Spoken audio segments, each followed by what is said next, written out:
नमस्कार, the daily show में आपका स्वागत है। मैं हूं मुकेश कुमार।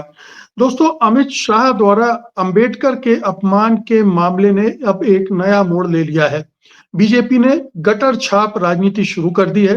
संसद के परिसर में आज उसने जिस तरह का माहौल बनाया, उससे अनावश्यक टकराव और झूठे आरोप प्रत्यारोपों की झड़ी लग गई है। अंबेडकर के अपमान वाले मामले या विवाद से ध्यान हटाने के लिए बीजेपी ने एक किस्म की ओछी राजनीति का सहारा लिया है। उसने नेता प्रतिपक्ष राहुल गांधी पर हमले करने के आरोप लगाए और उनके खिलाफ एफआईआर तक दर्ज करवा दी है। धक्का-मुक्की के दौरान जिन 2 सांसदों को छोटी-मोटी चोटों पर वितंडा खड़ा करने के लिए उन्हें आईसीयू में भेज दिया गया। हालाँकि उनके व्यवहार से साफ लग रहा था कि चोटें मामूली हैं। यही नहीं, एक महिला सांसद से फूहड़ किस्म का बयान भी दिलवा दिया गया है। राहुल गांधी के संबंध में, और ये बड़ा हैरतनाक है, भारतीय राजनीति के जिस गटर पॉलिटिक्स की मैं बात कर रहा था, उससे सीधा जुड़ता है। हालाँकि इन दोनों ही घटनाओं में कोई सबूत अभी तक बीजेपी ने नहीं दिए हैं। सबसे आसान तो यही था कि सीसीटीवी फुटेज जारी करके वो देश को बता देती कि आखिरकार वहाँ हुआ क्या है, और अगर राहुल गांधी ज़िम्मेदार हैं या उनकी पार्टी के नेता ज़िम्मेदार हैं, तो वो भी देश की जनता देख लेती। मगर ज़ाहिर है कि ऐसा कुछ नहीं हुआ होगा, इसीलिए चुप्पी छाई हुई है। अलबत्ता बीजेपी की आईटी सेल ने राहुल गांधी के एक बयान को तोड़-मरोड़ कर पेश करने की कोशिश की थी, मगर उसकी भी पोल खुल गई। उधर अमित शाह की अपमानजनक टिप्पणी और विपक्ष पर हमलों ने विपक्षी दलों को एकजुट कर दिया है। हाल में बिखरने की ओर बढ़ रहा इंडिया गठबंधन इस मुद्दे के कारण फिर से न केवल एक होता दिख रहा है, बल्कि पूरी आक्रामकता के साथ मोदी सरकार के खिलाफ आंदोलनरत हो गया है। यही वजह है कि आज देश भर में बीजेपी विरोधी प्रदर्शन भी हुए हैं। अब सवाल उठता है कि राहुल को फंसाने की जिस रणनीति पर बीजेपी चल रही है, उससे उसे फायदा होगा या नुकसान? कहीं ऐसा तो नहीं कि अमित शाह को बचाने के चक्कर में बीजेपी अपना और भी ज़्यादा नुकसान कर लेगी? उसकी तिकड़में उसी के खिलाफ धारणा बनाने में मददगार साबित होंगी, और जो अंबेडकर के अपमान की बात है, वो लोगों के दिमाग में और भी पुष्ट होगी। आज की चर्चा इन्हीं सवालों पर, इन्हीं मुद्दों पर होगी, और इसमें हिस्सा लेने के लिए जो मेहमान हमारे साथ जुड़ गए हैं, मैं आपका पहले उनसे परिचय कराऊँगा और फिर चर्चा की को आगे बढ़ाएँगे। हमारे साथ 3 वरिष्ठ पत्रकार हैं। हमारे साथ नीरज नागर हैं, पूर्णिमा त्रिपाठी हैं और विनोद अग्निहोत्री जी हैं। आप सबका कार्यक्रम में बहुत-बहुत स्वागत है। पूर्णिमा जी, आपसे शुरू करते हैं। ये जो आज जिस तरह का टर्न लिया है संसद के परिसर में, बाहर अगर इस तरह की चीजें होती रहती हैं, हुई हैं, होंगी, पहले भी विधानसभाओं में भी हुई होंगी, लेकिन संसद के परिसर में इस तरह के हालात बनते, मैंने मुझे तो ध्यान नहीं है कि ऐसा कुछ हुआ होगा। इसे किस तरह से देखा जाए, जो अंबेडकर वाला इशू है, उस पे जब इसको जोड़ कर देखें? मुकेश जी, जो कल शाम की प्रेस कॉन्फ्रेंस हुई थी, अगर आपको याद होगा अमित शाह की, मुझे मोदी सरकार के 10-11 सालों में कभी नहीं याद पड़ रहा है कि इतनी हाई वोल्टेज प्रेस कॉन्फ्रेंस हुई हो, जिसमें ना सिर्फ गृह मंत्री बल्कि दूसरे भी मंत्री, पार्टी अध्यक्ष, सारे के सारे लोग किसी बात की सफाई देने के लिए सामने आए हों। तो ये तो कल ही शाम को क्लियर हो गया था कि इस मुद्दे पर बीजेपी अपने को घिरा हुआ महसूस कर रही है, घिर गई है रादर, उसको पता है कि घिर गई है और वो अब इससे बचने का कोई रास्ता ढूँढ रहे हैं। तो जैसी कि बीजेपी की स्टाइल है राजनीति की, रास्ता उन्होंने आज जो कुछ संसद में हुआ मुझे लगता है उसके ज़रिए ढूँढना शुरू किया है कि एक जो नेता है नेता विपक्ष, उनके ऊपर पर्सनल उनको इस तरह के आरोपों में फँसा दो कि फिर वो उन्हीं आरोपों के जवाब देते-देते उनके मुकदमों की पेशी में फँस के रह जाएँ और बाकी सारी चीज़ें गौण हो जाएँ। तो ये सारा कुछ जो बीजेपी अम्बेडकर के मुद्दे पे घिरी हुई है, उससे अपने को ध्यान भटकाने के लिए करने की साजिश है। जहाँ तक ये आपस में धक्का-मुक्की का सवाल है, मुकेश जी, कांग्रेस तो जब से अभी इस बार लोकसभा शुरू हुई है, हर रोज़ प्रदर्शन कर रही है। हर रोज़ प्रदर्शन हो रहे हैं, शांतिपूर्वक हो जा रहे हैं। एक दिन हमने देखा राहुल गांधी ने राजनाथ सिंह को रोका भी, उनको फूल देने की कोशिश की, उनको तिरंगा देने की कोशिश की। राजनाथ सिंह अपना चुपचाप हँसते हुए आगे बढ़ गए। तो वो कांग्रेस का प्रदर्शन तो चल ही रहा था। आज जो बीजेपी के नेताओं ने जो रवैया अपनाया, इतना उग्र रवैया था और उनको अंदर जाने से रोका जा रहा था। देखिए, मैं स्पॉट पे नहीं थी इसलिए आई विटनेस नहीं हूँ, लेकिन जितना फुटेज हमने देखा है टेलीविजन चैनल्स पे या जो आई विटनेस अकाउंट्स हैं, उससे ये समझ में आ रहा है कि धक्का मुक्की हुई। और अगर किसी को चोट लगते हुए ये दिखा रहे हैं तो धक्का मुक्की हुई, उसमें वो गिर गए तो चोट लग गई होगी, इससे भी इनकार नहीं है। लेकिन जिस तरह का उसके बाद मंजर सामने आया है कि वो 2 घंटे के बाद वो महिला सांसद सामने आ रही हैं कि हम रोते हुए पहुंचे धनखड़ जी के पास और उनको अपना कराया, उनको बयान दर्ज कराया, या फिर आईसीयू में दिखा रहे हैं मुकेश राजपूत जी जो कि एकदम बेहोश सी हालत में दिखाई दे रहे हैं। तो ये सारा कुछ अब सिर्फ डाइवर्शनरी टैक्टिस है और दूसरा राहुल गांधी को फंसाने के लिए प्लानिंग है। जिस तरह की धाराएं लगाई गई हैं मुकेश जी, हास्यास्पद है। मतलब हत्या की साजिश करना, अटेम्प्ट टू मर्डर का आरोप लगा देना किसी पर, और अगर वाकई में इतने संगीन आरोप हैं तो सिर्फ 2 फुटेज, बाकी जो भी इनकी पॉकेट चैनल्स हैं वो क्यों दिखा रही हैं? गोदी मीडिया सिर्फ 2 फुटेज क्यों दिखा रही है? राहुल गांधी ने इतना संगीन अपराध अगर किया है, धक्का देके गिराया है, तो धक्का देते सारी मीडिया वहां थी और लोकसभा की अपनी सीसीटीवी पार्लियामेंट कॉम्प्लेक्स की होती है, तो उसको आप क्यों नहीं दिखा रहे हैं? तो इस तरह से जो हवा में बातें कर रहे हैं और एक जहर गुलाम माहौल पैदा किया जा रहा है, ये तो सिर्फ ध्यान भटकाने के लिए है और ये दिखाता है कि बीजेपी अपने को बिल्कुल कॉर्नर्ड पा रही है। जी, हमारे साथ वरिष्ठ पत्रकार ओंकारेश्वर पांडे भी जुड़ गए हैं, उनका भी स्वागत है।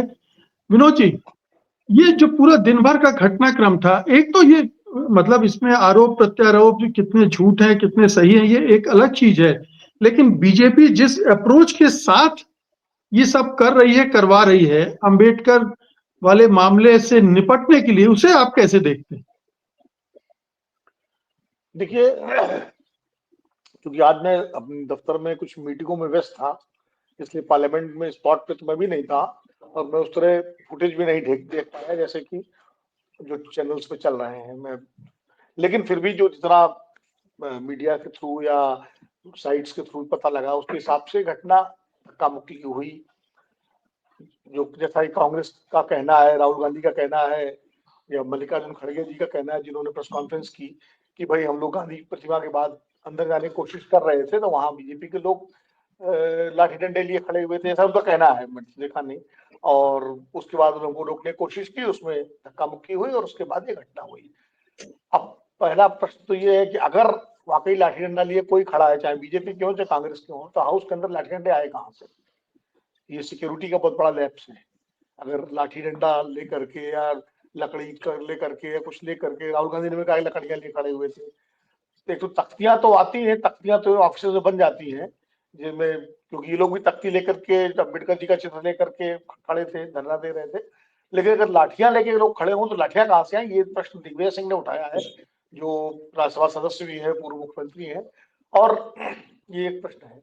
दूसरी बात यह है, जैसा कि आपने कहा और पूर्णिमा देवी ने कहा, कि सबसे बड़ी बात यह है कि भाई सीसीटीवी तो पार्लियामेंट के बिल्डिंग के चप्पे चप्पे पर लगे हुए हैं।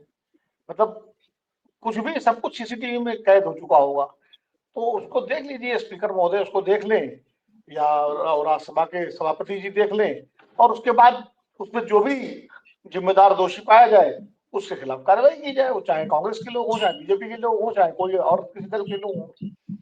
अब घटना कैसे हुई ये तो मैं साक्षी नहीं, लेकिन इतना जरूर है कि इस घटना को लेकर के भारतीय जनता पार्टी, जो अंबेडकर वाले मुद्दे पर लगातार पिछले 2 दिन से घिरी हुई थी, खास करके परसों जब अमित शाह जी का राज्यसभा में भाषण हुआ और उसमें उन्होंने जो कहा, उसको लेकर के जिस तरह विपक्ष ने उसको मुद्दा बनाया, उसके बाद प्रधानमंत्री जी का एक लंबा ट्वीट आया सुबह 6, उसके ट्वीट थ्रेड था जिसमें कांग्रेस को कटघरे में खड़ा किया गया। फिर अमित शाह जी ने एक लंबी प्रेस कॉन्फ्रेंस की शाम को, जिसमें नड्डा जी भी थे और मंत्री भी थे, और बाकायदा गिनाया एक एक करके कि कांग्रेस ने कैसे अम्बेडकर जी का अपमान किया, और सारी बातें जो इतिहास में है पहले से उनका सब उन्होंने गिनाया। तो कहीं ना कहीं दबाव में तो बीजेपी आई, और दबाव में आई, उसको लगा कि जिस तरह से ये अम्बेडकर का मुद्दा है, देखिए खाली कांग्रेस की बात होती है तो कांग्रेस से तो बीजेपी निपट लेगी, क्योंकि कांग्रेस, जहां तक आक्रामकता की बात है, उसमें कांग्रेस उतनी आक्रामक मुद्दे बनाने में नहीं है, इतनी बीजेपी है नैरेटिव सेट करने में, बहुत सारे कारण है उसके। लेकिन अब चूंकि अम्बेडकर जी का मुद्दा ऐसा है कि जो दलित राजनीति है देश की, जो अम्बेडकराइट्स का एक ये बहुत बड़ी जमात है देश में, जो रिपब्लिकन हैं और जो दलित राजनीति की पार्टियां हैं, चाहे वो बहुजन समाज पार्टी हो, चाहे चंद्रशेखर आजाद जो है एमपी उनकी पार्टी हो, या और पार्टियां हैं, दक्षिण की पार्टियां हैं, अंबेडकर सब में सबके लिए मतलब पूज्य है, आराध्य है। आज की तारीख में तो देश की कोई भी पार्टी अंबेडकर का अपमान करने की सोच भी नहीं सकती। लेकिन जो बहुत बड़ी जमात है जो अंबेडकर के प्रति पूरी तरह से समर्पित है, जिनका मानना है, जो सही भी है, कि उनको जो आजादी, जो अधिकार, जो कुछ मिला समानता का, वो संविधान ने दिया है और संविधान के रचयिता डॉक्टर भीमराव अम्बेडकर, वो इस मुद्दे को लेकर के गांव गांव और गली गली और शहर शहर और नगर नगर और नगर नगर लेगी। जिस तरह हम लोग देख रहे हैं कि नीली शर्ट पहन करके तमाम सारे दलित कार्यकर्ता तमाम शहरों में प्रदर्शन कर रहे हैं, वो बीजेपी के लिए चिंता का विषय है, वो चिंता का बड़ा सबब है कि वो अगर बमुश्किल उन्होंने दलितों के बड़े हिस्से को अपने साथ जोड़ा था लोकसभा चुनाव में, वो भी अलग हुआ था काफी हद तक, फिर महाराष्ट्र और हरियाणा में उनको जोड़ने में कामयाबी मिली, लेकिन अब अगर वो चला गया तो उनके चिंता की बात है। वो चाहे भी वापस बीएसपी में लौट जाए, चाहे वो चंद्रशेखर आजाद के साथ जाए, चाहे वो सामाजिक न्याय की अन्य पार्टियों के साथ जाए या कांग्रेस साथ जाए, तो बीजेपी के लिए सब चिंता का विषय वो दलित राजनीति के जो पैदल सैनिक हैं उन वो है। इसीलिए उस पूरे मामले को कोशिश ये की गई कि कांग्रेस को खलनायक बनाओ इसमें, और लोग ये गिनाओ कि कांग्रेस ने कैसे बाबा साहब का अम्बेडकर का अपमान किया, भारत रत्न नहीं दिया, उनको चुनाव हरवाया, वो सारा ऐतिहासिक चीजें जो है लेकर के भारतीय जनता पार्टी ने कल पूरा दिन इसमें लगाया। आज जब ये घटना हो गई तो उसके बाद अब बीजेपी को लग रहा है कि इसके जरिए पूरे मामले को ऐसा टर्न दे दिया जाए, पूरा डाइवर्जन जो होता है इशू। जैसे आप याद किए जब अडानी को लेकर के संसद में बहुत गतिरोध था, तो अचानक राज्यसभा में नोटों की गड्डियां मिल जाती हैं अभिषेक मनु सिंघवी की सीट पर। अब आज तक ये नहीं पता लगा, उप सभापति महोदय ने उसमें नाम भी ले दिया सांसद महोदय का, लेकिन आज तक ये नहीं सामने आया उसका सच कि वो जो सीसीटीवी पार्लियामेंट के अंदर है उनमें क्या आया है, किसने वो नोटों की गड्डियां रखी थी। अभिषेक मनु सिंघवी कहते हैं हमारी नहीं है, मैं तो 500 रुपए ज्यादा लेके चलता नहीं हूँ, और फिर किसने रखी, सफाई करते वक्त वो मिली, तो वो तो सीसीटीवी में आ गया होगा, सीसीटीवी 24 घंटे ऑन रहते हैं, लेकिन उसके बारे में कोई किसी तरह का स्पष्टीकरण ना तो सभापति के कार्यालय से आया, ना सत्ता पक्ष से आया, ना सरकार से आया, कहीं से नहीं आया, बस खाली वो नाम ले दिया गया। तो अब वो, लेकिन वो मुद्दा बनते बनते मुद्दा नहीं बन पाया। अब ये हादसा हो गया जिसमें इस तरह का टकराव हो गया, 2 सांसद घायल हो गए, और कांग्रेस का कहना है कि मल्लिकार्जुन खड़गे भी गिर पड़े थे, उनको भी चोट लगी, और वो महिला सांसद आई, उन्होंने आरोप लगाया, तो ये सब शुरू हो गया। मुझे याद है कि राज्यसभा के अंदर एक बार ऐसा ही हुआ था, राज्यसभा के भीतर तृणमूल कांग्रेस के कार्यकर्ता सांसद जो है प्रदर्शन कर रहे थे, अब कौन सा मुद्दा था, उसमें भी भाजपा की महिला सांसद ने तृणमूल के कुछ नेताओं पर आरोप लगाया था कि तब उन्होंने उनके साथ जो है वो असभ्यता की और व्यवहार की। तो इस तरह की चीजें सामने, राहुल गांधी पर आंख मारने का और उसका फ्लाइंग किस देने का आरोप लगा था, याद करिए आपको लोकसभा में, कि उन्होंने बड़ा बवाल मचा था उसका कि उन्होंने फ्लाइंग किस दे दिया विपक्ष की महिला सांसदों की तरफ। तो उसमें तो स्मृति ईरानी जी ने पूरा उसको मुद्दा बनाया, उसको उठाया था, लोकसभा चुनाव से पहले की बात है। तो इस तरह डाइवर्जन टैक्टिक्स जो है वो कई बार सत्ता पक्ष की तरफ से देखी गई है। ये जरूर है कि ये मुद्दा, लेकिन कांग्रेस ने इसमें एक काम ये किया कि उन्होंने जो प्रेस कॉन्फ्रेंस की मल्लिकार्जुन खड़गे और राहुल गांधी ने मिलकर के और जयराम रमेश ने, उसमें उन्होंने फोकस में बाबा साहब अम्बेडकर की ही बात को रखा, और उन्होंने फिर वही बात दोहराई जो कल प्रेस कॉन्फ्रेंस दोहराई थी, और अमित शाह के जो भाषण को लेकर उन्होंने कहा, यानी वो इस मुद्दे को छोड़ना नहीं चाहते हैं और सत्ता पक्ष इस मुद्दे को डाइवर्ट करना चाहता है, कि सत्ता पक्ष उस मुद्दे को लेकर के बहुत दबाव में है, और वो मामला ऐसा है। हालांकि उसमें अगर कोई सिर्फ एक बार गृह मंत्री जी ये कह दें कि भाई स्लिप ऑफ टंग था, कोई हमारा इरादा नहीं था, उसे निकल गया, और इसके लिए अगर किसी की भावनाएं आहत हुई एकदम खेत दर्ज करते हुए बात खत्म हो जाएगी। क्योंकि इस देश में आप याद कीजिए शिवाजी की मूर्ति टूटी थी, तो प्रधानमंत्री ने महाराष्ट्र में जनसभा में जाकर के माफी मांगी थी शिवाजी से और महाराष्ट्र की जनता से, मांगी थी नहीं मांगी थी, और वो मुद्दा शांत हो गया। उसके बाद कहाँ उस मुद्दे को हवा मिली। तो अगर एक बड़ा दिल दिखा के गृह मंत्री जी या सत्ता पक्ष, लेकिन अब उस पर लड़ाई कि वो कांग्रेस को कटघरे में खड़े हो, कांग्रेस को खटखरे, तो ये मुद्दा, अगर ये लड़ाई चले तो ये मुद्दा खत्म होने वाला नहीं, फिर मुद्दा चलेगा आगे। मुझे लगता है ये इसका पेच है इस मामले का। जी, तो नीरेंद्र क्या ये मुद्दा एक बार बीजेपी खत्म? जी मुकेश, एक चीज मैं सिर्फ ऐड कर दूं। विनोद जी ने कहा कि मान लीजिए अमित शाह उस पर माफी मांग लेते या कह देते कि स्लिप ऑफ टंग है। मुकेश जी, वो स्लिप ऑफ टंग नहीं था। वर्बल देखें, शब्दों को देखें तो ऐसा शब्दों में कुछ नहीं था, लेकिन जिस टोन से उन्होंने अंबेडकर अंबेडकर अंबेडकर ये जो कहा था, मुंह चिढ़ाते हुए जो कहा था, एक्चुअल में अपमान उससे लोगों को फील हो रहा है, और लेकिन इसके उसको वो बावजूद अंडू नहीं कर सकते, उसको वो बिल्कुल, अंडू नहीं कर सकते। लेकिन इसके प्रतिभा जी, मैं बावजूद अगर वो ये कह देते कि मैं खेद प्रकट करता हूं, तो भी मामला शांत हो सकता था, काफी हद तक शांत हो जाए। लेकिन नीरेंद्र, क्या ये मामले को शांत करने मतलब ये इनके कैरेक्टर में नहीं है कि आप खेद प्रकट करें, आप माफी मांग लें, आप विपक्ष के साथ बैठ के मामले को सुलझा लें। आप थोप रहे हैं, आपका एरोगेंस दिखता है कि आप उस दिन भी अड़े रहे, अगले दिन भी और क्या आज का जो कुछ था वो ऐसा नहीं लगता कि स्क्रिप्टेड था।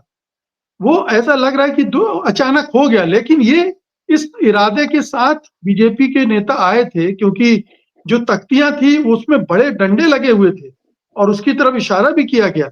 और मल्लिकार्जुन खड़गे और राहुल गांधी के साथ महिला सांसद थी, उनके साथ पुरुष सांसद नहीं थे, और उधर केवल पुरुष सांसद थे और इक्का दुक्का महिलाएं थी।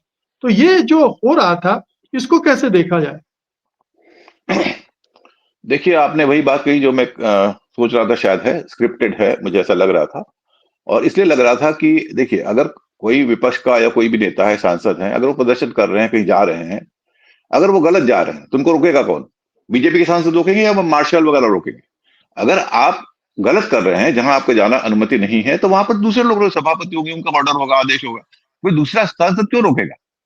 तो आप किसी को रोकते इसीलिए हैं ताकि वहां मुठभेड़ हो। और नॉर्मली होता ही है, अगर आप कहीं जा रहा है, कोई 10 लोग जा रहे हैं, 20 लोग जा रहे हैं और कोई रोक रहा है, तो नॉर्मली क्या होता है, फोर्स जो है वो जाने वालों की होती है। फिजिक्स का जो जानते हैं, तो नॉर्मल यही होगा कि जो रोक रहे हैं उन्हीं की तरफ से प्रेशर पड़ेगा, क्योंकि जो जा रहा है वो आगे जा रहा है। जैसे हम लोग जानते हैं, जब बैरिकेड लगे होते हैं और लोग उसको तोड़ते हैं, तो बैरिकेड किस तरफ जाता है? उसी तरफ जाता है, अभी तरफ थोड़ी आता है। तो जो बैरिकेड में जो फोर्स लगता है, वही फोर्स यहाँ लगा होगा, तो उसमें कोई गिर गया होगा। तो ये इनको पहले से पता था कि कुछ होगा, तो कुछ गिरेंगे तो हम आईसीयू में भर्ती कर देंगे। और जिस तरह से उसके बाद जो तस्वीरें आई हैं, फोन कर रहे हैं भाई साहब जो बुजुर्ग हैं, तो वो फोन कर रहे हैं मोदी से और लाइव हो रहा है, तो वो सब चीजें बिल्कुल नाटक है। और ये नाटक हम पहले देख चुके हैं। अगर संदेश खाली, मुझे याद आ रहा था, जब से ये घटना, मुझे संदेश खाली याद आ रहा था। जो गटर राजनीति की आप बात कर रहे हैं, संदेश खाली में क्या हुआ? कुछ महिलाओं से ब्लैंक पेपर पे पेपर साइन करवा लिए गए, यह कहते हुए कि आपकी जो जमीनें ले ली हैं उस शाहजहां ने, हम जमीनें वापस दिलवाएंगे।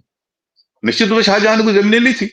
अब उस ब्लैंक पेपर उन्होंने लिख दिया कि हमारे साथ ये, वो हमको वहां बुला के हमारे साथ दुर्व्यवहार किया जाता था। बाद में वीडियो में बीजेपी का नेता ही कह रहा है कि हमने ऐसा किया। तो ये जब संदेश खाली वाला मामला कर सकते हैं, तो कुछ भी कर सकते हैं। और डायरेक्ट राहुल गांधी का नाम लिया वहां दूसरे नेता से, तो ये बिल्कुल स्क्रिप्टेड है, पहले से तैयार है, कुछ हुआ नहीं है। और लेकिन हाँ, ये बहुत ज्यादा आगे जाएगा, एफआईआर वगैरह सब खत्म हो जाएंगी। जैसे दूसरे भी नेताओं के खिलाफ एफआईआर हुई है, जैसे एनडीटीवी का मामला हुआ, प्रणय रॉय के खिलाफ हुआ।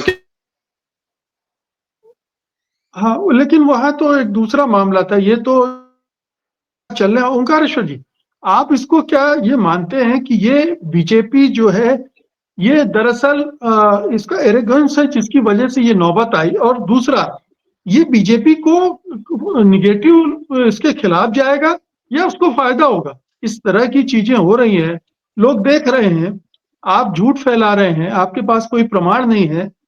ये मैसेज क्या जा रहा होगा बीजेपी के बारे में, बीजेपी की लीडरशिप के बारे में? और वो जो अम्बेडकराइट्स की बात कर रहे थे विनोद जी, वो इसको कैसे इंटरप्रेट कर रहे होंगे? इन्होंने एक बार नहीं अनेक बार इस तरह के झूठ फैलाने की कोशिश की है और लोग एकदम जान चुके हैं कि ये सरासर गलत बोलते हैं। अगर बजरंग दल की बात होगी तो बजरंग बली से जोड़ देंगे। हमले खुद करेंगे और हमला करने का आरोप आप पर लगा देंगे। अब तो वीडियो फुटेज बता देगा ना कि वहां राहुल गांधी ने धक्का मारा कि आपने धक्का मारा। और विनोद जी ठीक उठा रहे थे कि पार्लियामेंट के गलियारे में अगर डंडे लेके खड़े होने की बात आ रही है और अगर सच है तो ये डंडे आए कहाँ से? वो डंडे लेके कौन खड़े थे? वहां वीडियो था भी, कैमरे थे या नहीं थे, ये भी नहीं मालूम कि उस या गलियारे में एक वहां एक था कि एक नहीं। जानकारी ऐड करना चाहता हूं करेश्वर जी, जिस सांसद ने कहा कि उसे धक्का मारा गया, उसने पहले ये कहा कि राहुल गांधी तो आगे खड़े थे, धक्का पीछे से आया। फिर बाद में ये बयान बदला गया। ये 2 तरह के बयान भी मीडिया में हैं, लोग देख नहीं, सकते पप्पू हैं। यादव ने भी कहा कि राहुल गांधी तो वहां थे ही नहीं, उनको तो बाद में बुलाया गया है। वहां तो आवाज देकर उनको बुलाया गया, उस जगह पे वो बाद में आए हैं जहां पर ये घटना होने की बात हो रही है। और एक महिला ने, जिसने सांसद ने कहा, उस हाँ विनोद जी, उस सांसद ने ये पहले कहा कि राहुल गांधी खड़े थे, उनको पीछे से धक्का लगा और वो मेरे ऊपर गिर पड़े। अच्छा ये अच्छा, बयान, राहुल गांधी पे हाँ, धक्का लगा, तो आपने वो ये राहुल पहले गांधी को धक्का मारा और शुरू कह रहे हैं कि उसको अजीब बात है ये। शुरू में ये बयान आया था कि राहुल गांधी, हाँ, उन्हीं सांसद जो उड़ीसा के सांसद, उन्होंने कहा कि राहुल गांधी जो है वो खड़े थे, उनको धक्का आया पीछे से और वो मेरे ऊपर गिर पड़े। ये शुरू और में ये ये बड़े बयान आया था कुख्यात जब सांसद हैं, ये बड़े कुख्यात सांसद हैं। और उसके ये बाद ग्राहम अब स्टेट की हत्या में आरोपी रहे हैं। ये वो सांसद हैं जिन्होंने भीड़ को लीड किया था। ग्राहम स्टेन्स और उनके 2 बच्चों की जो जलाकर हत्या कर दी गई थी, उसके भी एक हाँ। आरोपी है। जी। वो केंद्रीय मंत्री भी रहे हैं तो पिछली सरकार में। ये दरअसल ये सारी चीजें जो है ना, ये वही हो रही हैं कि हम भी वही डिस्कस करें, हम भी वो उस पे थ्रेडवेयर में और जाएं, और हम इस मुद्दे पे डिस्कस ना करें कि अंबेडकर को लेके आपने क्या कहा।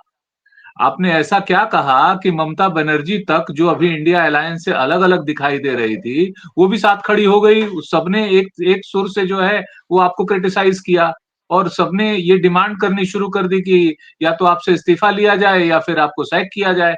तो ये जो अंबेडकर वाला मुद्दा जो बड़े जोर शोर से चारों तरफ फैला है, उसको घुमाने के लिए, उसको दबाने के लिए ये नए सिरे से, इसके पहले भी बहुत सारे ऐसे मसले उठे हैं जो सरकार जिससे अनकंफर्टेबल फील कर रही थी, और उसको लगता था कि कोई ना कोई ऐसा मुद्दा उठाया जाना चाहिए जिससे उनके उनके ऊपर से ध्यान हट जाए और इसकी तरफ आ जाए। आप लेकिन अंबेडकर ये की बात बताइए कह, ओंकारेश्वर जी, इससे ध्यान हटेगा या और ध्यान जाएगा?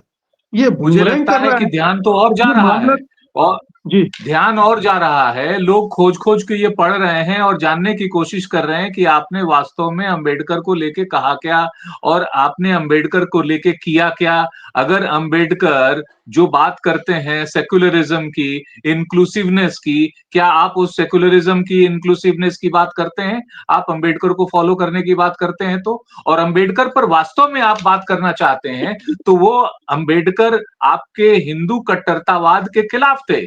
तो आप तो उसके विपरीत जो है खड़े करते हो कि ये विनायक दामोदर सावरकर हैं और ये वो हैं, दूसरे हैं। तो आप अपने, तो आपके कथनी और करनी में साफ साफ फर्क है। आप अंबेडकर को लेके आपको अपने विचार साफ रखने चाहिए कि भाई वो हिंदुत्व के बारे में उन्होंने जो बातें कही, उन्होंने दलितों को क्यों कह दिया कि भाई बौद्धों के तरफ जाना चाहिए, उन्होंने देखा होगा कि भाई इधर कट्टरता ज्यादा है, तो वो आप उस पर बात करें। अंबेडकर ने जो विजन दिया है उस पे बात करें। अंबेडकर के संविधान को लेके आप बात करना चाहते हैं तो आप बात करिए ना, राजेंद्र बाबू की बात करिए। संविधान सभा के अध्यक्ष तो वो थे, ठीक है, उनका भी काम था, रोल था। आप बैकडोर से एंट्री करते हैं कि वीएन राव ने, उनका बड़ा रोल था। महामहिम राष्ट्रपति जी के संबोधन में आप देखेंगे उनका जिक्र आया है। तो वो जिक्र क्यों आया? वो डेलिबरेटली आया था कि वहां हम ध्यान भटकाना चाहते। आप खुल के साफ दिल से बात करिए कि भाई संविधान सभा थी, इसमें अध्यक्ष ये थे, फला ये थे, राष्ट्रपति बने, वो प्रधानमंत्री बने, ये गृह मंत्री बने, और वो लोग किसी के बनाए हुए नहीं थे। वो अपने अपने उस समय का उनका कद ऐसा था कि उस समय उनको राष्ट्रपति का पद राजेंद्र बाबू को मिला, प्रधानमंत्री नेहरू को बनाया गया, पटेल को गृह मंत्री बनाया गया। तो आप इस मुद्दे पे स्पष्ट बात करें कि भाई अंबेडकर की क्या भूमिका थी, कितनी भूमिका थी, और अगर है और उन्होंने जो लिखा है वो अगर सही लिखा है तो हम कितना पालन कर रहे हैं, अगर नहीं लिखा। इसीलिए तो दरअसल आप जब संविधान बदलने की बात कर रहे हैं तो सीधे सीधे अंबेडकर को नकारने, संविधान को नकारने, उसकी बात करते हैं। और फिर आप कहते हैं कि मैं तो अंबेडकर को बड़ा मानता हूं, उसकी पूजा करता हूं। मूर्ति बना देने से पूजा नहीं होती है। तो ये जो जी। जो और आपकी वाणी में निकल आया, आपकी वाणी में उनके प्रति कितनी श्रद्धा है, कितना आदर है, वो सम्मान निकल आया। इसी का तो विरोध हो रहा है। इस मुद्दे पे बिल्कुल। डिस्कशन ना हो जाए, इसलिए आप चाह रहे हैं कि कोई एक एक बना दिया जाए कि साहब अब ये मर्डर का इशू है। आपको शर्म आनी चाहिए कि आप इस इशू को लेके और आप थाने में रिपोर्ट दर्ज करा रहे हैं और आप दिखा रहे हैं इस तरह से जैसे इलेक्शन कमीशन में आपने कोई वो भरा हो, नॉमिनेशन भरा हो कि हमने नॉमिनेशन फाइल कर दिया। ये क्या टेलीविजन पे दिखाने का इशू है? एफआईआर दिखाए जाते हैं टेलीविजन पे। तो आपकी बिल्कुल। मंशा साफ नहीं है। आप जिस तरह से कर रहे हैं, ये बात देश को समझ में आ रही है और इसलिए आप इस मुद्दे से जितना बचना चाहेंगे, लोग इस मुद्दे पे और भी ज्यादा चर्चा करेंगे। जी। जी, रविकांत जी भी हमारे साथ जुड़ गए हैं, जाने-माने सामाजिक राजनीतिक विश्लेषक। स्वागत है आपका। रविकांत जी, आपकी टिप्पणी मैं चाहता हूं कि ये जो नया खेल शुरू किया गया है, इसमें जोड़ा गया है राहुल गांधी को टारगेट करके उनके खिलाफ मुकदमे बनाना, जिस तरह की घटनाएं हुई आज संसद के परिसर में, इसका मैसेज वो उन लोगों में कैसे जा रहा होगा जो अंबेडकर को अपना भगवान भी मानते हैं, उनके फॉलोअर हैं, स्टांच फॉलोअर हैं, और दूसरा ये जो तिकड़में की जा रही है उसको कैसे देख रहे होंगे? देखिए, पहली बात तो ये कि ये ठीक वैसे ही अटैक है जैसे जेएनयू में कभी हुआ था कि जो मारने वाले, धक्का मारने वाले थे, वही अपने आप को विक्टिम बताने लगे और वही चले जाएं एफआईआर दर्ज कराने। बिल्कुल ठीक मुझे वही दिख रहा था। दूसरी तरफ देखिए, मसला जुड़ा हुआ है अमित शाह के द्वारा डॉक्टर अंबेडकर के अपमान से, और इसको लेकर के जो रोष है व्यापक पैमाने पर, विपक्ष अगर इसको इतना बड़ा मुद्दा बना पाया तो अचानक नहीं बन गया। अमित शाह के बोलने के तत्काल बाद जमीन पर जिस तरह से उत्तर प्रदेश में, महाराष्ट्र में, कर्नाटक में, जितने भी राज्यों से आप विधानसभाओं में देखिएगा या दिल्ली में जो जिस तरह के प्रदर्शन हो रहे हैं, वो दरअसल जमीन पर भी चल रहे हैं। अब मैंने अभी कानपुर कचहरी में दृश्य देखा, वहां और अमित शाह की फोटो पर लोग जूते चला रहे हैं, पुतले जला रहे हैं। ये जो रोष है और लोगों का, जो अंबेडकराइट लोगों का, दलितों का, जो उन्हें भगवान से बढ़कर के मानते हैं, और ये वो लोग हैं जो सत्ता में हैं, जिनके बारे में अंबेडकर ने बहुत सारी बातें कही थी। लेकिन आज मैं एक दूसरी बात कह रहा हूं। अंबेडकर ने कहा था कि जो ब्राह्मणवादी शासन है, जो हिंदुत्ववादी शासन है, वो अंग्रेजों से भी ज्यादा क्रूर साबित होगा, दलितों के लिए खास करके। और आज आप देख रहे हैं कि अंग्रेजों ने भी कभी ऐसे किया क्या? अंग्रेज भी एक समय के बाद, मुझे लगता है कि वो भी हथियार डाल देते थे। उन्हें लगता था कि अब ज्यादा हो रहा है, लेकिन यहां तो सरेआम जो चल रहा है, राहुल गांधी पर आप एफआईआर कर देंगे, उससे क्या हो जाएगा? क्या लोगों, बल्कि मैं तो ये कहूंगा कि इसका असर राहुल गांधी की राजनीति ज्यादा और मजबूत हो रही है। दलितों में जो चीजें जा रही हैं कि राहुल गांधी डॉक्टर अंबेडकर के अमित शाह के द्वारा किए गए अपमान के कारण जूझ रहे हैं और उन पर एफआईआर हो रही है, तो इसका तो सकारात्मक ज्यादा राहुल गांधी के पक्ष में जा रही है चीजें। और इससे वो लोग जो इस समय रोष में हैं, जो बाबा साहब अंबेडकर को लेकर के बहुत भावुक हैं, वो इससे कतई डाइवर्ट नहीं हो रहे। आप एक 10 एफआईआर कर लो, उससे क्या फर्क पड़ता है? मसला जुड़ा हुआ है कि अमित शाह माफी मांग रहे हैं कि नहीं मांग रहे हैं। और आप दबाव देखिए कि कल मायावती जी ने कुछ नहीं बोला था, आज उन्होंने बाकायदा ट्वीट किया और अमित शाह से माफी मांगने की बात की। आज बीएसपी के कार्यकर्ता सड़कों पर दिखाई दे रहे थे कुछ जगहों पर, पूरे यूपी में तो नहीं आए, लेकिन बहुत सारी जगहों पर वो मैं देख रहा था नीले झंडे के साथ सड़क पर उतरे हुए थे। तो ये देशव्यापी मुद्दा बन गया है। ये डॉक्टर अंबेडकर के अपमान का सीधा मुद्दा है, इसमें इफ बट है ही नहीं।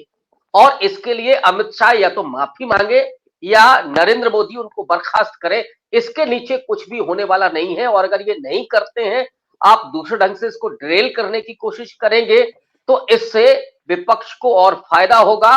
और दलितों के भीतर वो पहले से भी आशंकित है कि ये वो लोग हैं जिन्होंने डॉक्टर अंबेडकर को पहले अपमानित किया, जिन्होंने अंबेडकर को अछूत कहा, न जाने क्या क्या कहा। अरुण शौरी ने थर्ड डिविजनर कहा, अरुण शौरी ने फॉल्स गॉड कहा। ये वही लोग हैं जिनके मन में अंबेडकर के प्रति घृणा है, जो इस बीच में मोदी ने स्मारक बना करके उनके सामने शीश झुका करके जो इमेज बनाई थी कि साहब नहीं, हम तो अंबेडकर के प्रति बहुत कृतज्ञ हैं और उनके प्रति बहुत श्रद्धा रखते हैं, ये सब खत्म हो गया।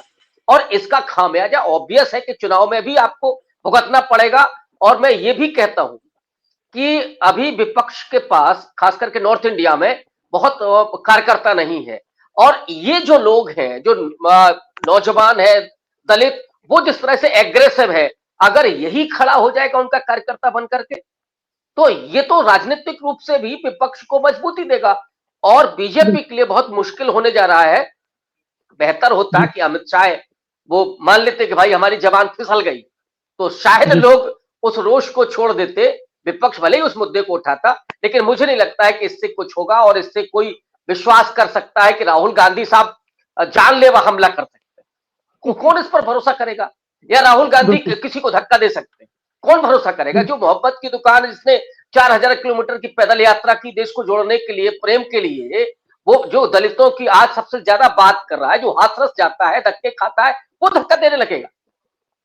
ये तो कोई भरोसा बिल्कुल। ही नहीं करेगा। बिल्कुल, बिल्कुल। तो पूर्णिमा जी, अगर राहुल गांधी को टारगेट बनाया जा रहा है और राहुल गांधी को ये देश पिछले 25 सालों से देख रहा है और पिछले 4-5 सालों में उनका जो रूपांतरण हुआ है, कायांतरण हुआ है, उसको भी देख रहा है और उनके चाल-चलन में, उनके व्यवहार में कहीं कभी कोई अभद्रता, अशालीनता या इस तरह की कोई हरकत उन्होंने नहीं की है। अभी 1-2 उदाहरण दिए हैं विनोद जी ने कि फ्लाइंग किस किया, लेकिन वो फ्लाइंग किस हम सब जानते हैं कि कोई दुर्भावना से भरा फ्लाइंग किस नहीं था।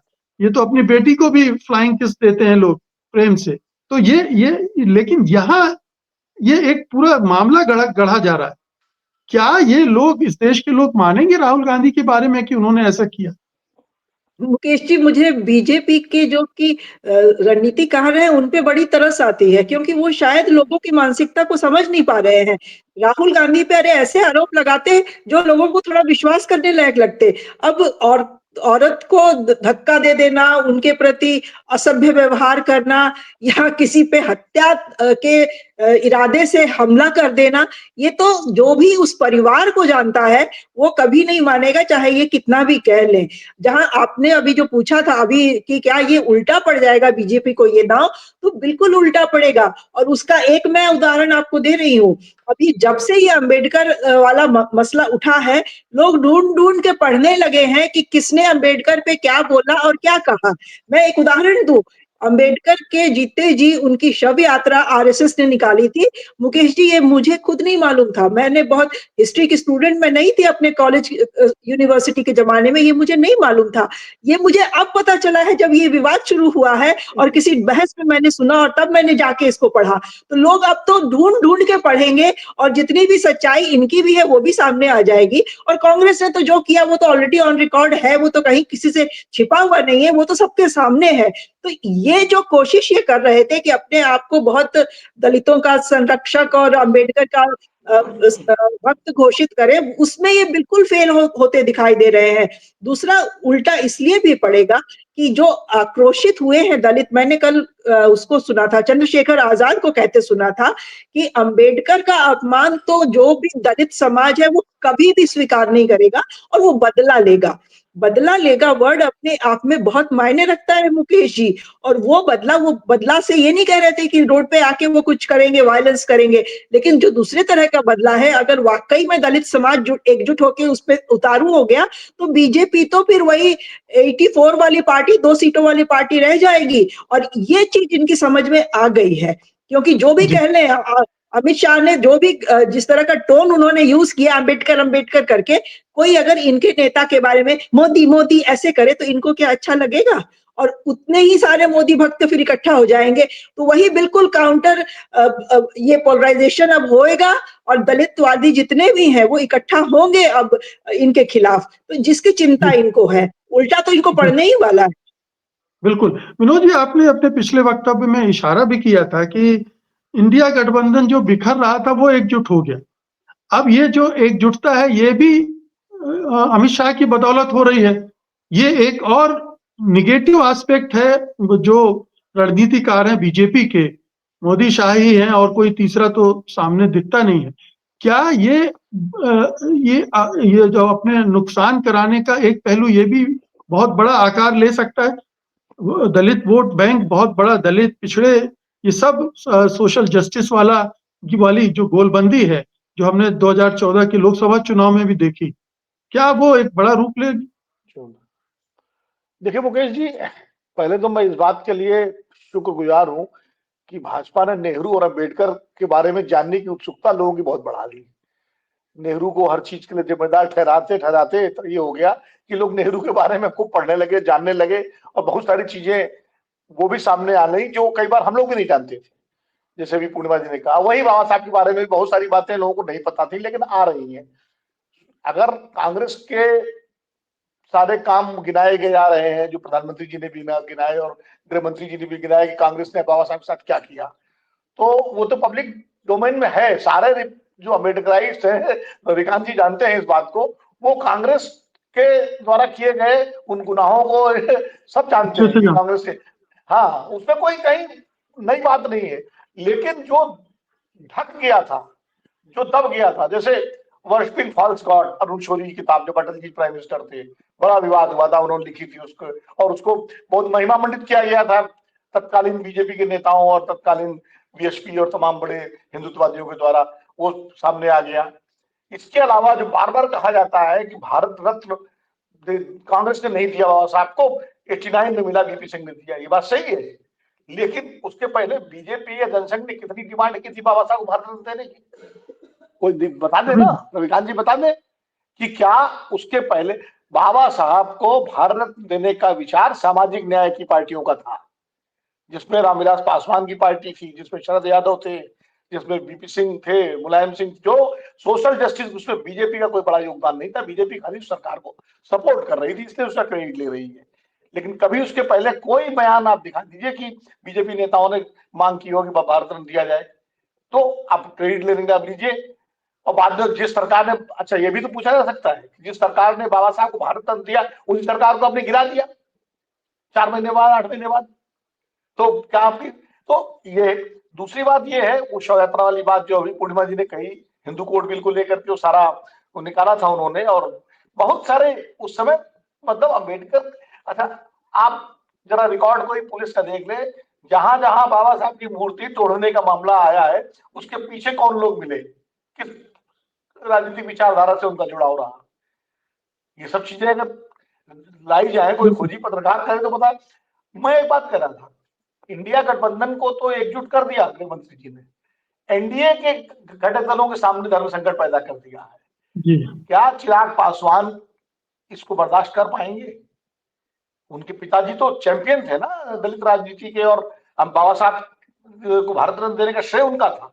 अब वो रामविलास जी, आज रामविलास जी होते तो क्या करते? ये चिराग पासवान को सोचना पड़ेगा। जीतन राम मांझी क्या करेंगे? क्या वो शांत रहेंगे? और इसके अलावा अनुप्रिया पटेल या जो सामाजिक न्याय की पार्टियां हैं, नीतीश कुमार, ये लोग, मतलब क्या, तो इंडिया गठबंधन के अंदर भी तो अंदर ही अंदर एक खलबलाहट शुरू होगी एनडीए के अंदर, इंडिया गठबंधन। तो अगर इंडिया गठबंधन इस मुद्दे पर एकजुट हो गया, वो ममता बनर्जी, उद्धव ठाकरे, शरद पवार, ये सारे लोग जो अभी कल तक कांग्रेस से दूरी बना रहे थे, समाजवादी पार्टी, मायावती जी आ गई मैदान में, तो एनडीए के अंदर भी कभी देखिएगा कोई नहीं कि हो सकता है एनडीए के अंदर से कुछ एक दो बयान आ जाए। फिर बीजेपी के जो दलित सांसद हैं, बीजेपी के अपने जो दलित सांसद जीत के आए हैं, उनके सामने धर्म संकट होगा। क्योंकि देखिए, बाबा साहब अम्बेडकर दलीय भावना से ऊपर हैं। वो कोई किसी दल में हो, तो गांधी को तो इस देश में बहुत सारे लोग हैं जो खुलेआम, प्रज्ञा ठाकुर जैसे लोग जो गोडसे की तारीफ कर सकते हैं, लेकिन अम्बेडकर की स्थिति इस समय आज की तारीख में वो है कि कोई उनके बारे में अपमान करना तो दूर, अपमान के बारे में सोच नहीं सकता। और इसीलिए जो दलित राजनीति के भीतर जो गर्माहट है, खटपटाहट है, रविकांत जी बेहतर जानते हैं।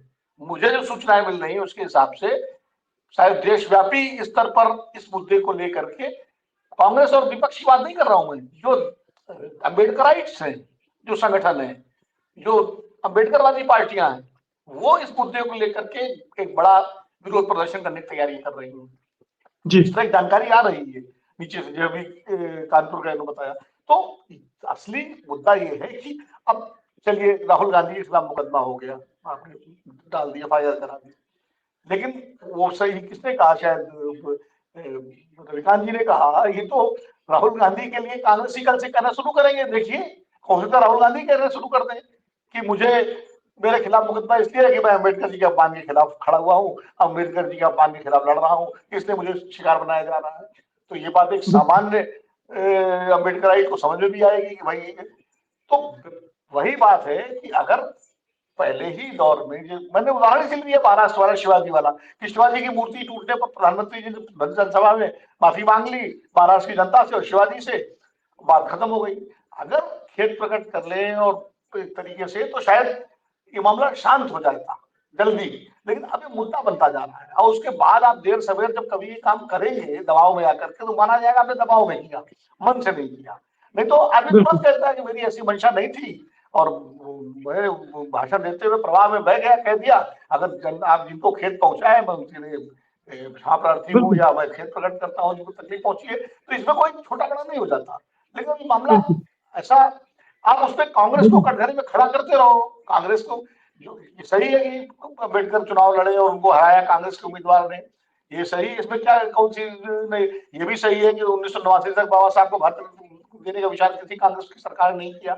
लेकिन फिर ये भी सही है कि संविधान सभा में किसने उनको भेजा। ये भी सही है कि ड्राफ्टिंग कमेटी का, मसौदा समिति का अध्यक्ष किसने बनाया। ये भी सही है कि कानून मंत्री किसने बनाया।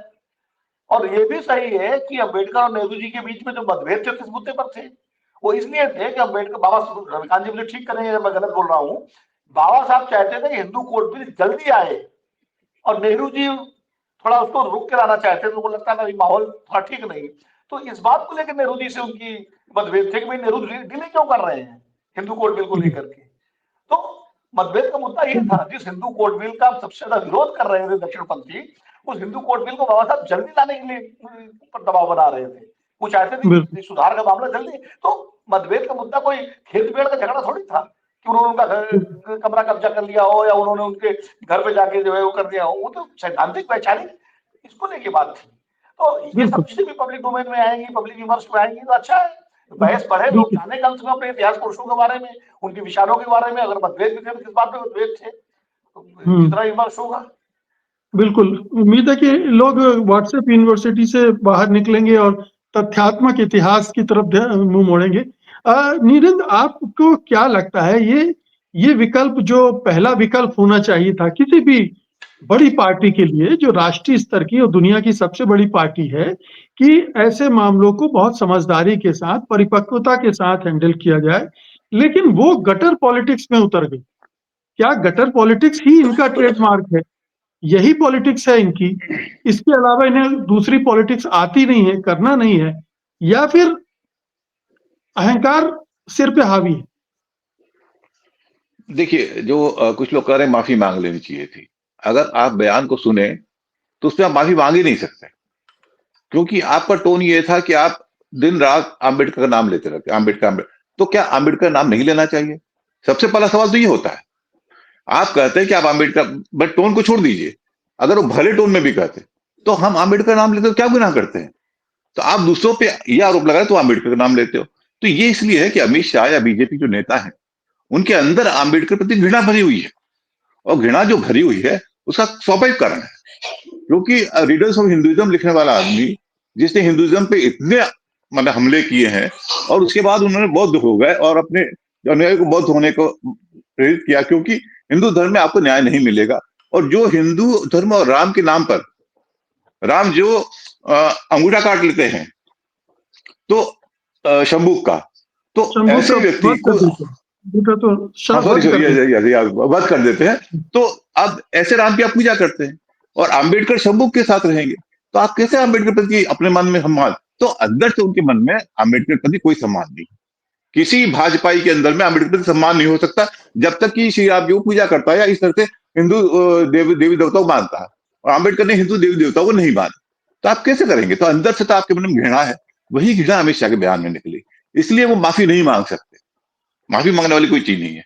तो ऐसे में आप क्या करेंगे? आप चीजों को बदलेंगे, तो बदलने का तरीका यही है कि आप एक प्रोटेस्ट जैसा कुछ करो, धक्का मुक्की हो, 2-4 लोग गिर जाओ और उसका आरोप लगा दो। लेकिन जैसा कि बाकी साथियों ने कहा है, वो बल्कि राहुल के पक्ष में ही जाएगा। अगर ये मैं बताता हूँ, FIR वगैरह 2-4 दिन में हट जाएंगे, क्योंकि उनको पता रहेगा कि जैसे ये होगा कि राहुल गांधी पर FIR हुआ, कुछ हुआ, एक्शन हुआ, एक्शन ऐसे भी नहीं होना है क्योंकि CCTV फुटेज नहीं है, बिना प्रमाण क्या एक्शन होगा?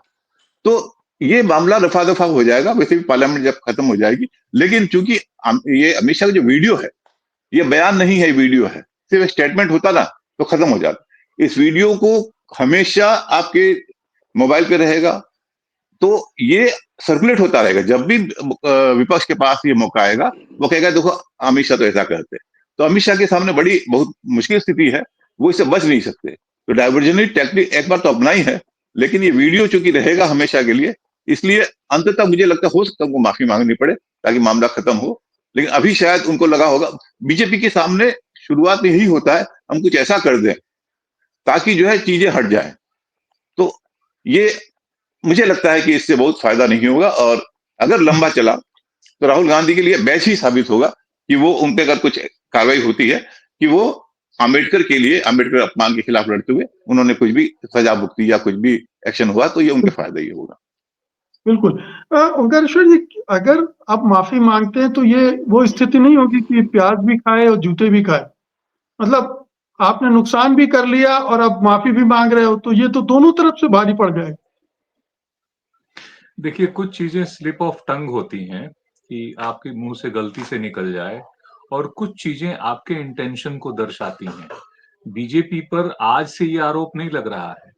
आप आरक्षण को समाप्त करने की बात करते हैं, आप जिस तरह से पूरी तरह से अंबेडकर को बार-बार अपमानित करते हैं, उनको उपेक्षित करते हैं, उनके सिद्धांतों के विपरीत कार्य करते हैं, और अब आपके मुंह से आ गया कि आप अंबेडकर, अंबेडकर क्यों करते रहते हो, बार-बार उनका नाम क्यों लेते रहते हो? तो ये इंटेंशन को आप कैसे क्लैरिफाई करेंगे? ये तो हमारा इंटेंशन, ये मेरी समझ है। ये भारतीय जनता पार्टी की समझ है कि नहीं, अंबेडकर का विरोध किया जाना चाहिए, कि जब तक वो मंडल का विरोध नहीं करेंगे, उनका कमंडल नहीं चल पाएगा। ये साफ-साफ उस लड़ाई का द्योतक है ना। वो कह रहे हैं इतना तो भगवान का यानी कमंडल का नाम लो। आप क्यों मंडल का नाम ले रहे हैं? तो दरअसल ये लड़ाई वहां है। और जहां तक राहुल गांधी पर आक्षेप है, आप देखिए हाल ही में एक टेलीविजन चैनल पर जिस तरह से उनका कैरेक्टर असैसिनेशन करने की कोशिश की गई। कहा गया, एक एक बनावटी एक चित्र बनाया गया कि भाई आपको पता है कि राहुल गांधी विदेश क्यों जाते हैं? तो नहीं, तो हम तो नहीं बोलेंगे, लेकिन उनसे पूछिए। एक आदमी पहले से प्लांटेड खड़ा हुआ है, वो कहता है कि वो उनकी मिसेज रहती हैं। अरे भाई, गजब हाल है। अगर रहती है तो सामने लाइए। और ये कौन व्यक्ति है जो कह रहा है उनकी मिसेज? ऐसे ही किसी पे कोई भी आरोप लगा दो। कहा तुमने देख लिया? देख लिया तो ले आओ, फोटो लाओ, कुछ लाओ, प्रमाण लाओ। तो कैरेक्टर असैसिनेशन करने के लिए भी आप कुछ भी कर देते हैं। और आप इसको, ये आप कह रहे हैं, लेकिन व्हाट्सएप यूनिवर्सिटी पे ये खूब चलेगा।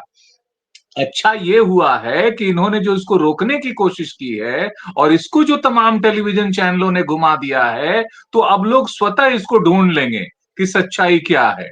वरना तो व्हाट्सएप यूनिवर्सिटी में पीछे से कैरेक्टर असैसिनेशन तो चलता ही रहता है। आप देखिए ना, पूरे नेहरू खानदान का कैरेक्टर असैसिनेशन है। गांधी का कैरेक्टर असैसिनेशन रोज है, लेकिन उनको कहिएगा ऑन रिकॉर्ड बोलो तो नहीं बोलेंगे। ऑन रिकॉर्ड जाके सर नवाएंगे। और ऊपर में जो पीछे से कहेंगे कि ये था वो था।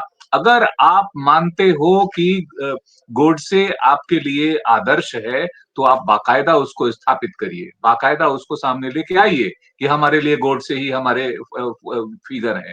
आप तो उस पटेल को लाते हैं जो पटेल आपके संघ को डिसबैंड करने की बात करता, कहता है हमारे यहाँ मर्ज कर दो कांग्रेस में।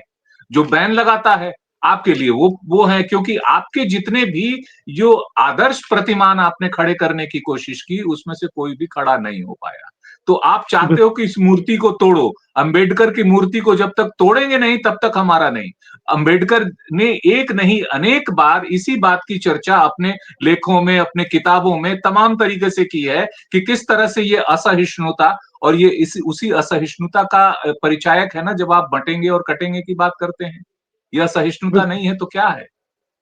तो आप उन बिल्कुल। तमाम चीजों को कह के और कहें माफी मांग लें, तो मुझे नहीं लगता है कि लोगों को अब उस पे, आपके उस पे भरोसा हो पाएगा और लोग उसको स्वीकार कर पाएंगे। बात बहुत दूर तक रविकांत चली गई जी, है।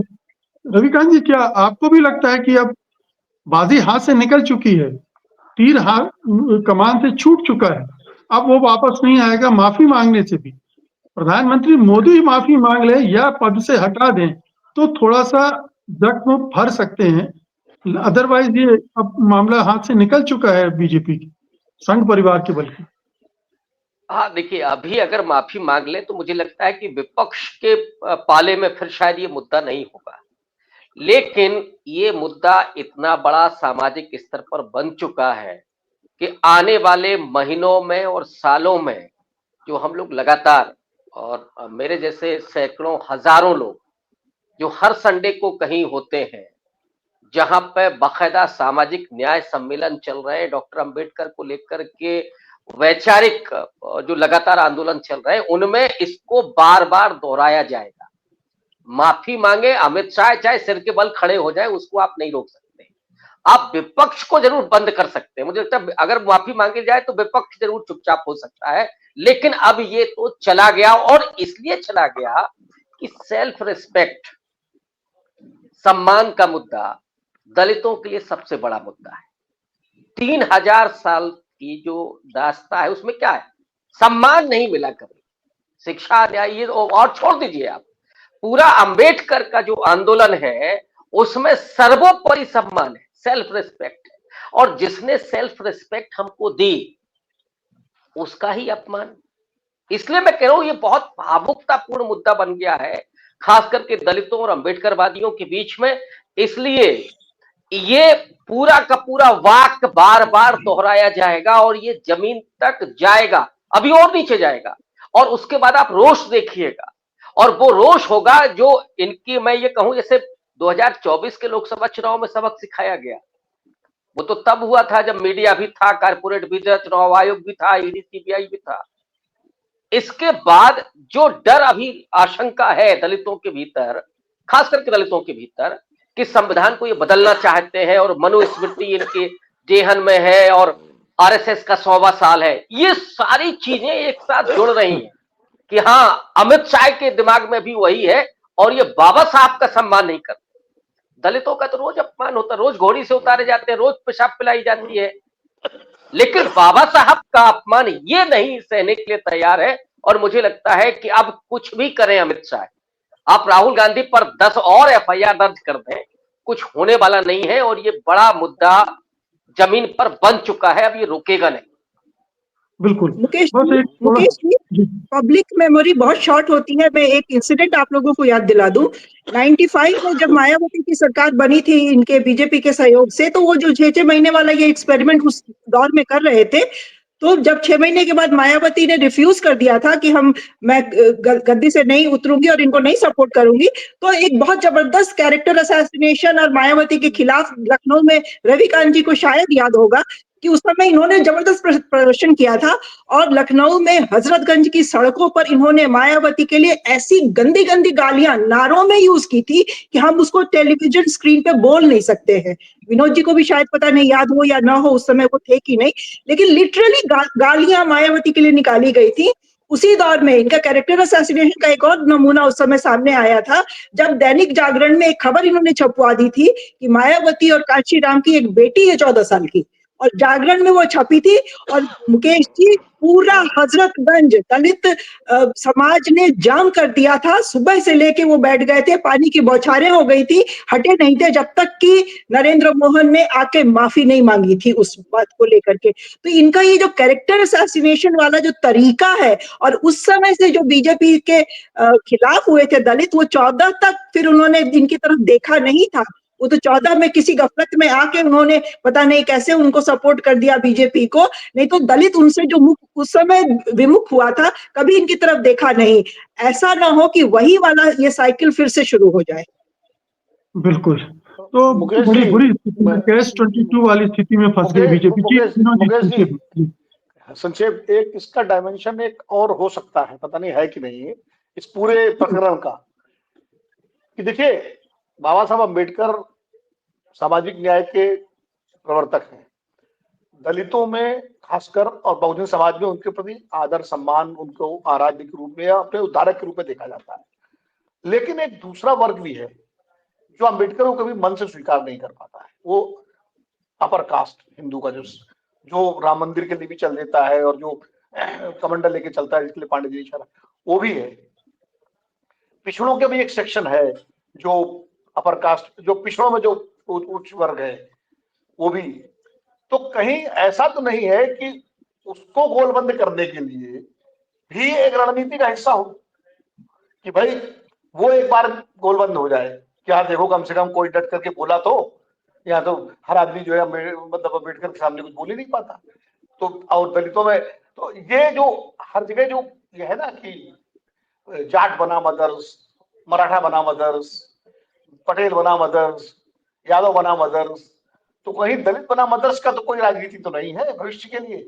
ये सब मैं एक उस तौर पर देख रहा हूं कि ये अगर माफी नहीं मांगी जाती है, खेद नहीं प्रकट किया जाता है, तो कहीं ना कहीं इसके पीछे इस एंगल को भी देखना चाहिए एक विश्लेषक के रूप में, क्योंकि वो एक बहुत वो भी एक अच्छा खासा वर्ग है, साधारण मतलब वो एक सेक्शन तो है ना। बिल्कुल बिल्कुल, जैसे अल्पसंख्यकों को किनारे कर दिया, इनके वोट की जरूरत नहीं है, वैसे ही चलिए दलित भी मान लेते हैं बाहर हो जाए हमारे वोट बैंक से। हम तो बाहर हो जाए या उनका तो वोट बिखर जाए अलग अलग, मतलब कुछ बीएसपी में चला जाए, कुछ चंद्रशेखर आजाद की पार्टी में चला जाए, कुछ कांग्रेस में चला जाए, कुछ मतलब जो एकजुट होकर के दलित वोट करता है जैसे मुस्लिम, वो एकजुटता दलितों की जो है बिखर जाए। जी, इस एंगल पे भी हम लोग किसी दिन बात करेंगे विस्तार से, लेकिन बहुत बहुत शुक्रिया आप सबका।